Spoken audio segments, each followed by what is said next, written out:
Thank you, and may God bless the Philippines. Mabuhay ang Kongreso! Mabuhay ang sambayang Pilipino!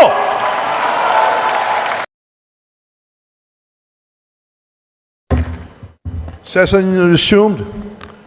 Majority Leader. Our dear colleagues, the Honorable Speaker, Ferdinand Martin J. Romualdez will address the body.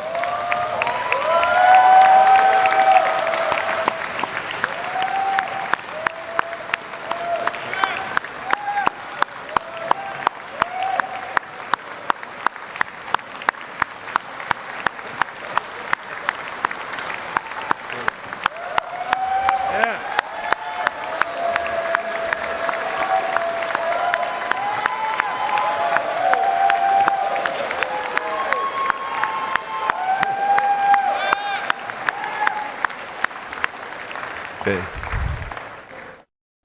My distinguished colleagues, I stand before you today with a heavy yet resolute heart.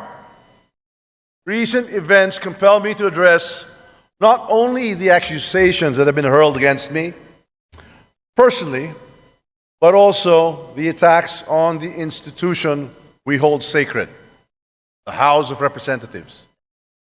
The heart of our democracy and the voice of the Filipino people. Let me begin with a matter that is both alarming and unprecedented. The Vice President of the Republic of the Philippines, Sara Duterte, admitted to contacting an assassin to kill President Ferdinand R. Marcos Jr., First Lady Luis Araneta Marcos, and myself. Let me be clear. Hindi na to biro. Hindi na to normal na panalita. Isa itong direktang banta sa ating demokrasya, sa ating pamahalaan, at sa seguridad ng bayan.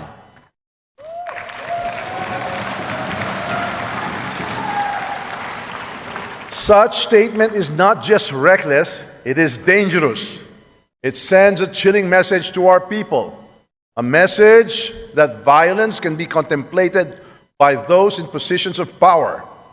This is not just an affront to the individuals targeted, it is attack on the very foundation of our government. It is an insult to every Filipino who believes in the rule of law and the sanctity of life. Violence has no place in our society. It is irreconcilable with the values that have taught and guided us for years.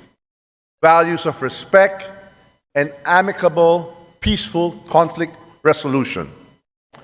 We cannot let this pass as mere rhetoric. The gravity of such confession demands accountability. It demands answers. It demands that we, as the representatives of the Filipino people, take a stand to protect our democracy from any and all forms of threats. The actions of the Vice President will go down in the annals of history like a nightmare that will haunt our people for generations. And this House will do whatever we can to protect the dignity of this institution and the 100 million Filipinos we represent.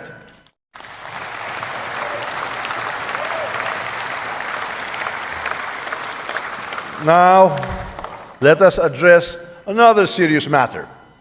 The Vice President's unfounded and baseless accusations that I am plotting to destroy her because of alleged political ambitions for 2028 elections. My colleagues, these accusations are not only untrue, they are a desperate attempt to distract from the real issues at hand. Malinaw ang katotohanan. Ang trabaho ko bilang speaker ay maglingkod, hindi manira. Ang politika na paninira ay hindi kailanman naging bahagi ng aking prinsipyo.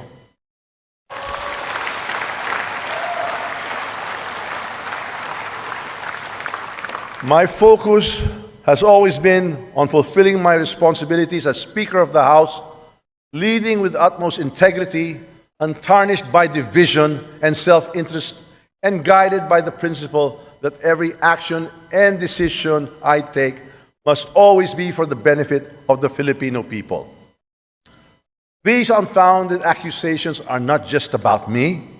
They are an affront to the House of Representatives. They are an attempt to erode public trust in this institution, to sow division, and to create chaos. We choose unity over division, dialogue over conflict, and cooperation over confrontation. Why these baseless accusations? The answer is simple: to divert attention from the mounting evidence of fund misuse under her leadership at the office of the Vice President and Department of Education. The issues surrounding confidential and intelligence funds, the questionable disbursements, and the lack of transparency demand answers. We will not tolerate and accept vague explanations and evasive responses. Kung wala kang itinatago, bakit hindi sagutin ang mga tanong? Karapatan ng taong bayan na malaman ang katotohanan. Accountability is not optional. Transparency is not negotiable. Those entrusted with public funds must be prepared to explain where it was disbursed and how these resources were utilized. Hindi ito personal. Ito ay usapin ng pananagutan at tiwala ng taong bayan. Instead of providing clarity, we have seen attempts to shift the narrative, to create distractions, and to fabricate stories. But let me remind everyone that truth is resilient. No amount of noise can drown it. This House of the People is a sacred institution. It is the embodiment of the people's will, and its dignity must be upheld at all times. Ang Kongreso ay sagrado. Ang mga patakaran at seguridad dito ay hindi nilalabag. Ang paglabag sa mga ito ay kawalang galang sa taong bayan ng ating pinaglilingkuran. Disrespect for the protocols, security measures, and leadership of this institution is not just a breach of rules, it is a breach of trust. To mock our protocols, to defy our orders, and to malign our leaders is to disrespect the Filipino people who elected us to serve. This House operates on the principles of the rule of law, transparency, and accountability. These principles are the bedrock of our democracy. To undermine them is to weaken the foundation upon which our nation stands. My colleagues, I call on you to stand with me in defending this institution.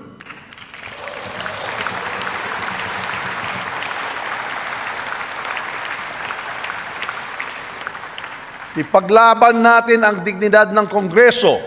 Ipaglaban natin ang katotohanan. Ipaglaban natin ang ating demokrasya.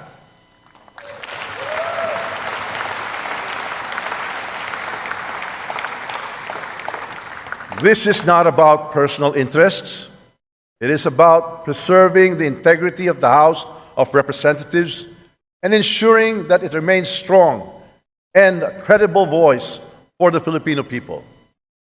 To the Filipino people, I assure you that this House will not waver in its commitment to transparency, accountability, and service. We should not allow individuals to ruin this great nation with their manipulative tactics, their troll armies, or their few blind followers. We owe it to the Filipino people to remain steadfast in our mission to pass laws that improve lives, protect freedoms, and ensure a brighter future for all. Finally, I reaffirm my unwavering support for President Ferdinand R. Marcos Jr. and his administration.